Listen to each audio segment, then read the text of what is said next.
Classified documents from Germany reveal that world leaders are now preparing for Russia to launch World War III. They would expand the war on Ukraine by attacking NATO countries next year. Next year, there's a timetable. Totoo ba na naghahanda na sila para sa World War III?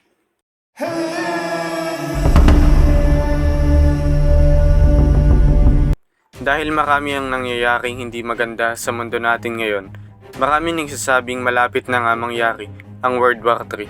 Sinasabing kahit anong oras sa panahon natin ngayon ay pwede nang mangyari ang digmaan. Kasi meron nagpakalat ng impormasyon na nagsasabing planado na Russia ang pagsisimula ng World War III. Ayon sa nagpakalat, sinasabing gusto pang palawakin ni Vladimir Putin ang digmaan sa Ukraine. Ano nga ba ang mga paghahanda na iyon? Sa inilabas na impormasyon, may 10 hakbang na gagawin ng Russia laban sa mga kasapi sa NATO. Ngunit ano nga ba ang NATO? Ang NATO, North Atlantic Treaty Organization na kilala sa tawag na Atlantic Alliance. Ito ay samahang pandaigdigan para sa kapayapaan na nagawa noong 1949. Ang mga grupong kabilang sa NATO ay ang United States, Canada, Germany, France, Spain, Poland, Sweden, Finland, Norway, Italy, Turkey, Iceland, United Kingdom at marami pang iba. Una, mag-uutos siya ng mass mobilization na 200,000 na sundalo upang palakasin ang mga sundalo niyang halos 2 taon nang nakikipaglaban sa Ukraine. Pangalawa, pagdating ng tagsibol ng 2024, maglulunsad si Putin ng bagong opensiba. Ang gusto nilang mangyari siguraduhin ang pagkapanalo sa Ukraine pagdating ng July. Pangatlo, ang pagsisimula ng pag-atake sa kanluran. Pero ang mangyayaring ito ay hindi pag-ataking pisikal, kundi cyber attack. Ang pag-ataking ito ay gagawin sa Lithuania, Latvia at Estonia. Pangapat naman, pagdating ng September 2024, sinasabing maaaring gawin na Russia ang Sabad. Ito ay isang malaking military exercises na makakapag-produce ng halos 50,000 ng mga sundalo para sa nalalapit na digmaan. Panglima, pagdating ng October 2024, meron secret plan para sa Suwalki Gap. Simula sa buwan na to, ililipat na Russia ang mga sundalo at mid-range missiles sa Kaliningrad. Ito ay nasa pagitan ng Lithuania at Poland na nasa bandang Baltic Sea. Ang lihim na layunin nila dito ay ang sakupin ng Suwalki Gap. Pang-anim, pagdating ng December 2024, isang worst-case scenario exercise ang maaaring samantalahin ng Russia pagdating ng halalan sa pagkapangulo doon sa United States. Gagamit sila ng propaganda na tinatawag na border conflicts para magasik ng kaguluhan.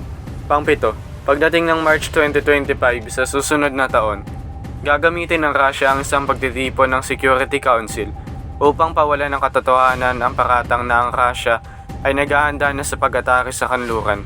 Ang Moscow ay magkakaroon ng 2 division ng tangke.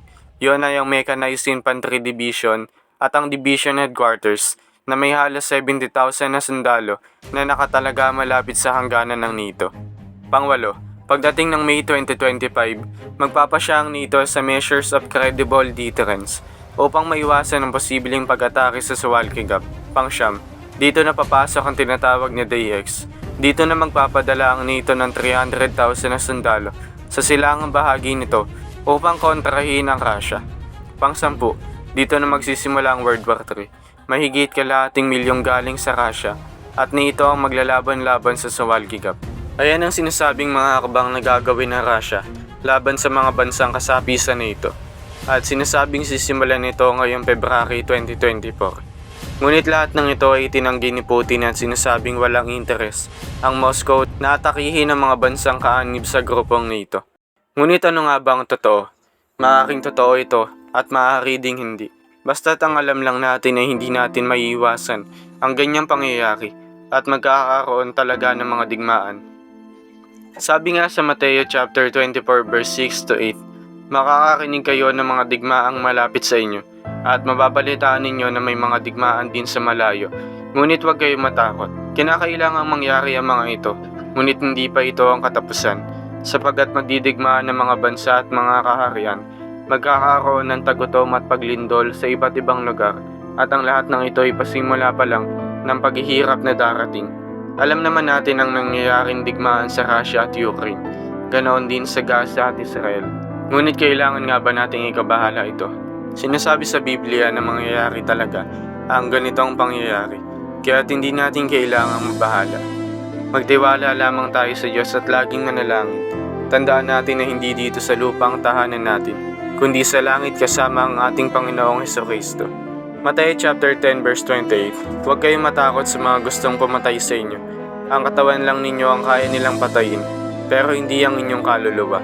Sa halip, matakot kayo sa Diyos, na siyang may kakayahang puksain ang katawan at kaluluwa ninyo sa impyerno. Kaya't magpakatatag tayo hanggang sa huli, at ang Panginoong Hesus na mismo ang magliligtas sa atin. Amen.